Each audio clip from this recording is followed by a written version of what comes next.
Kalwakurthy project కొబ్బరికాయ కొట్టారు. 1984లో Kalwakurthy project కొబ్బరికాయ కొట్టి 2014 దాకా మీరే అధికారంలో ఉన్నారు, కాంగ్రెస్ తెలుగుదేశం పార్టీలు.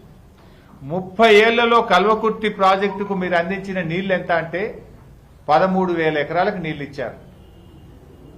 కానీ అదే కల్వకుర్తి ప్రాజెక్టులో కేసీఆర్ గారి నాయకత్వంలో రాత్రింబవళ్లు కష్టపడి 2,600 కోట్ల రూపాయలు ఖర్చు పెట్టి 3,07,000 ఎకరాలకు ఇలా కల్వకుర్తి ప్రాజెక్టు కింద మహబూబ్ నగర్ జిల్లాలో నీళ్లు ఇచ్చిన ఘనత కేసీఆర్ది, బీఆర్ఎస్ పార్టీది.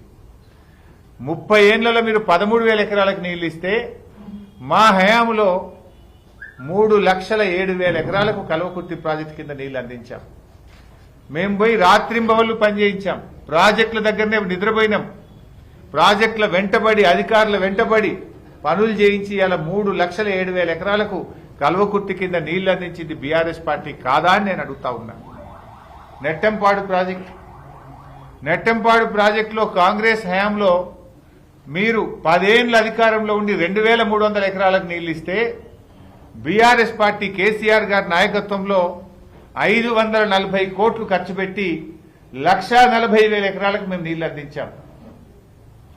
అదేవిధంగా భీమా ప్రాజెక్టు, కాంగ్రెస్ ప్రభుత్వ హయాంలో భీమా ప్రాజెక్టు కింద కేవలం 12,000 ఎకరాలకు మీరు నీళ్లు అందిస్తే 646 కోట్లు ఖర్చు పెట్టి 1,60,000 ఎకరాలకు మేము నీళ్లు అందించాం.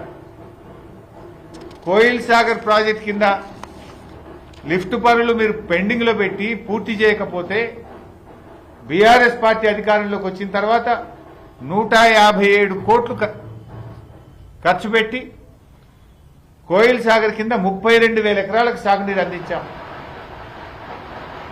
ఈ 4 ప్రాజెక్టుల కింద బీఆర్ఎస్ ప్రభుత్వం వచ్చిన తర్వాత మేము 6.5 లక్షల ఎకరాల సాగులోకి తెచ్చాం.